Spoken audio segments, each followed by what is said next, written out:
Now we're ready to start painting in our base colors. So what we want here is a nice solid common color that I'm going to use for whatever shape. So in this case, I'm going to do the skin. You can see over here that I've created a skin layer. Above it, I've got my colors, which are right here. Above that, I have my outline. So a couple things. I'm going to lock the outline so I can't accidentally paint on it. I'm going to lock the colors layer so I can't accidentally paint on that. And then I'm going to select the skin layer.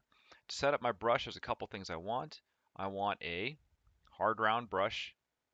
Might as well go with as large as I think is, reasonable and still have control with it. I'm going to have my opacity set on 100%, flow 100%.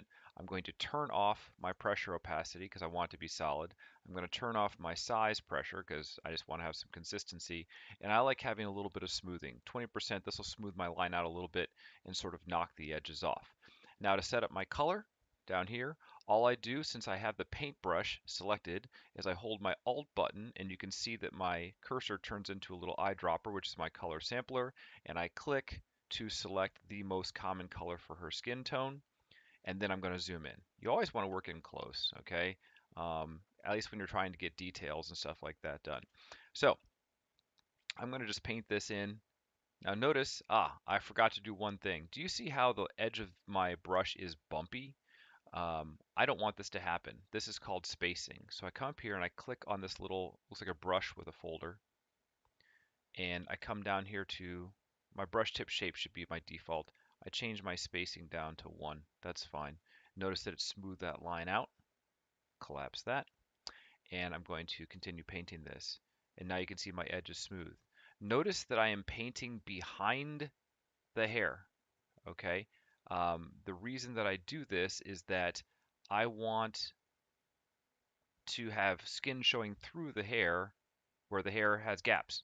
Hair is made up of individual strands, therefore stuff can show up behind it, or there can be holes in it. So I'm going to have some overlap there.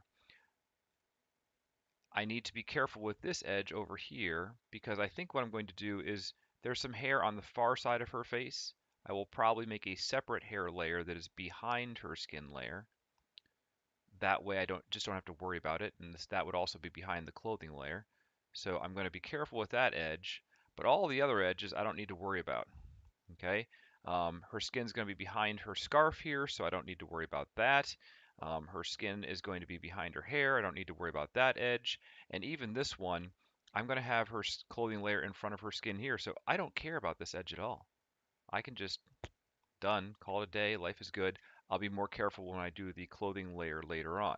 So when you zoom out, you can see careful edge here where it's going to be in front of things, have some overlap where it's going to be behind things, then you don't have to be quite so careful with getting those exact. There we go.